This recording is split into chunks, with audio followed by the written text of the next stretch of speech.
নমস্কাৰ আপোনালোক সকলোকে আজিৰ এই নতুন ভিডিঅ'টিলৈ স্বাগতম জনালোঁ। আজি আপোনালোকৰ আগত এগৰাকী মহান ব্যক্তিৰ পৰিচয় দাঙি ধৰিব বিচাৰিম।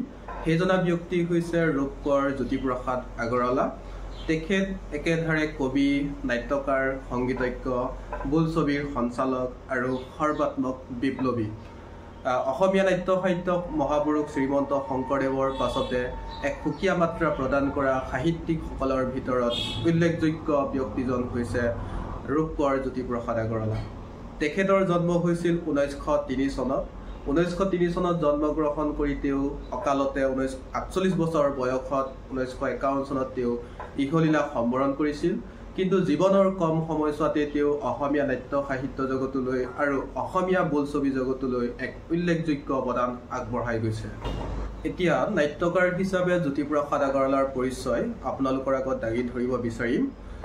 জ্যোতিপ্ৰসাদ আগৰৱালাৰ আগত অসমীয়া নাট্য সাহিত্যত যি গতানুগতিক নাট্যধাৰা চলি আছিল, সেই নাট্যধাৰাৰ পৰা তেওঁ আঁতৰি আহি নতুন নতুন পৰীক্ষা নিৰীক্ষাৰে নাট্য চৰ্চা কৰি অসমীয়া নাটকক এক পৰিপক্ক অৱস্থালৈ উন্নীত কৰাৰ বাবে তেওঁ চেষ্টা কৰিছিল। আৰু নাটকসমূহ যাতে তেওঁ মঞ্চত দৃশ্যগ্ৰহণ কৰিব পাৰে তাৰ ওপৰতো তেখেতে গুৰুত্ব প্ৰদান কৰিছিল। আৰু তেখেতৰ নাটকৰ ভাৱবস্তু আৰু ৰূপবস্তুৰ ক্ষেত্ৰত পাশ্চাত্যৰ বিভিন্নজন নাট্যকাৰ যেনে শেক্সপিয়েৰ, ইবছেন, বাৰ্নাৰ্ড শ্ব', মৰিছ মেটাৰলিং আদিৰ আৰ্হিৰ প্ৰভাৱ পৰিলক্ষিত হয়। জ্যোতিপ্ৰসাদ আগৰৱালাই জীৱনৰ কম সময়ছোৱাতে কেইবাখনো নাটক ৰচনা কৰি অসমীয়া নাট্য সাহিত্যৰ ভঁৰাল চহকী কৰি থৈ গৈছে। তেখেতে 48 বছৰৰ সেই জীৱন কালছোৱাতে তেওঁ মুঠ 10খন নাটক ৰচনা কৰি অসমীয়া নাট্য সাহিত্যলৈ এক উল্লেখযোগ্য অৱদান আগবঢ়াই গৈছে। তেখেতৰ সেই 10খন নাটকৰ ভিতৰত 3খন নাটক অসমাপ্ত। তেখেতৰ পূৰ্ণাংগ বা সম্পূৰ্ণ নাটক কেইখন হৈছে শোণিতকুঁৱৰী। শোণিতকুঁৱৰী হৈছে তেখেতৰ প্ৰথম নাটক। তাৰ পিছৰ তেখেতৰ পূৰ্ণাংগ নাটক কেইখন হৈছে কাৰেঙৰ লিগিৰি, ৰূপালীম, লভিতা, নিমাতী কন্যা আৰু সোণপখিলী ইত্যাদি।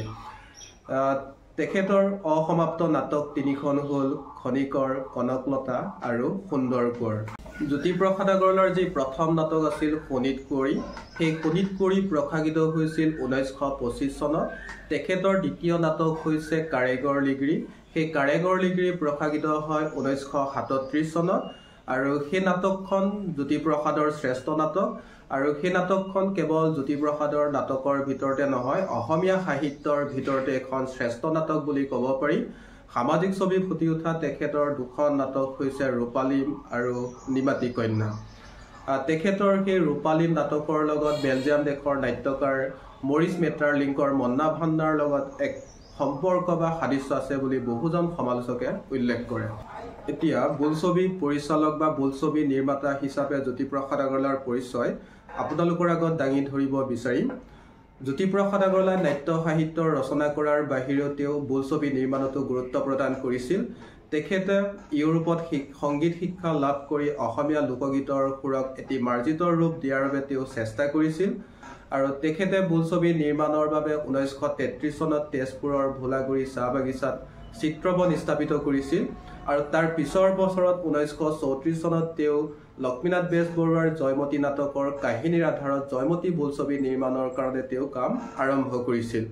আৰু সেই জয়মতী বোলছবিয়ে 1935 চনৰ 10 মাৰ্চ তাৰিখে কলিকতাৰ পৰা প্ৰথমতে মুক্তি লাভ কৰিছিল। আৰু তাৰ একেটা বছৰৰে 20 মাৰ্চ তাৰিখে গুৱাহাটীৰ পৰা মুক্তি লাভ কৰিছিল। আৰু তাৰ পিছত তেওঁ 1939 চনত কলিকতাৰ ষ্টুডিঅ'ত মাত্ৰ 2 দিন তেওঁ দৃশ্যগ্ৰহণ কৰি অতি কম সময়তে আৰু অতি কম খৰচতে তেওঁ ইন্দ্ৰমালতী নামৰ দ্বিতীয়খন অসমীয়া কথাছবি নিৰ্মাণ কৰিছিল। আৰু সেইখনেই হৈছে প্ৰথম অসমীয়া সামাজিক ছবি। জ্যোতিপ্ৰসাদ আগৰৱালাই নাট্য সাহিত্য ৰচনা কৰাৰ বাহিৰেও বা বোলছবি নিৰ্মাণৰ বাহিৰেও তেওঁ কবিতাও ৰচনা কৰিছিল। তেখেতৰ জীৱন কালছোৱাত ৰচিত কবিতাসমূহ বিভিন্ন ঠাইত সিঁচৰিত হৈ আছিল। আৰু সেই কবিতাসমূহক একেলগ কৰি তেওঁৰ মৃত্যুৰ পিছত লুইতৰ পাৰৰ অগ্নিহুৰ নাম দি প্ৰকাশ কৰা হৈছিল। এইখিনিয়ে হৈছে জ্যোতিপ্ৰসাদ আগৰৱালাৰ পৰিচয় চমুকৈ। আশা কৰোঁ আপোনালোকে ভিডিঅ'টো চাই নিশ্চয় ভাল পালে। আৰু পুনৰ লগ পোৱাৰ আশাৰে আজিলৈ ইমানেই। পুনৰ আপোনালোকলৈ অশেষ ধন্যবাদ ভিডিঅ'টি শেষলৈকে চোৱাৰ বাবে।